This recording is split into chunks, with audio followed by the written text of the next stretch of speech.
Later this month, Lindenwood University will resume classes and students will pursue degrees.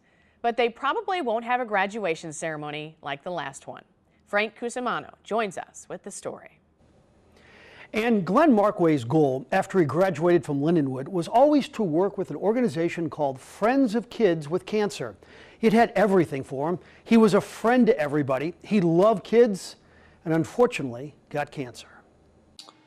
I'm making this diary because I am currently going through 100 days of isolation because I have leukemia.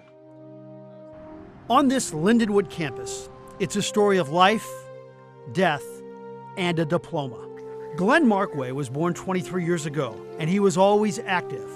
Markway, number 64, was the captain of the Lutheran South football team, starting both ways at center and tackle. The only time he was off the field was on kickoff.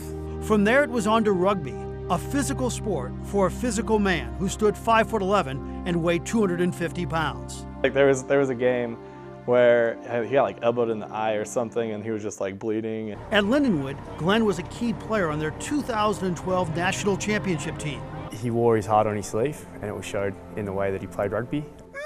Glen just lived life to the fullest, skiing with his GoPro camera, four-wheeling, and partying. Oh, did he party, even after the leukemia came on trips out of town. He asked the doctor before he went, he's like, can I drink anything? And he was like, maybe like one or two, or just be careful. And so apparently like that night, like he had a whole fifth of Jack Daniels.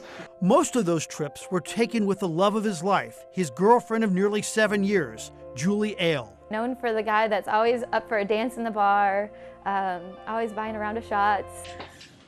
Good morning, everyone. Glen was diagnosed with the leukemia in April of 2013.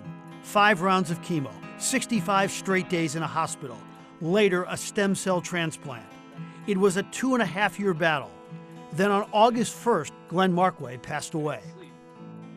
Never once ever did he let the disease take hold of him. The disease never won. He always won. I never anticipated he was going to die. Never. So, in hindsight, I always want to say there was something that should have been said that wasn't said. Jack Beckerly, Glen's advisor, and another Lindenwood administrator were at the hospital when Glen passed away. They were both like, what can we do for you? And I said, the only thing I want, and both of them said, say no more, it's taken care of. And that was his diploma. It's an official degree. It was printed up. I got the degree on Tuesday and put it in a frame and took it up to the funeral parlor that afternoon. Bope Chapel told the Markways it was the biggest wake they've had since Stan Musial's. Glen Gregory Markway. And Lindenwood had another idea. On December 6th, they asked Carol and Mick Markway to walk across the stage and accept the diploma. It was the first time the school has ever had the parents accept the diploma for their child. It was just very touching, and it just made me feel really special, and I was proud to be his mother. And for Julie Ale, she's cheated out of a life with Glen. She has memories and this necklace. Shortly after he died, they put Glen's hand on an ink pad for this handprint. How often do you think about it? Every day. Every hour. Bill Bennett, our editor on that package. When Julie moved to Sikeston to begin her career as an occupational therapist, she had to rent an apartment. She found one on a street called Glen Drive. Reporting in the studio, Frank Cusimano, News Channel 5.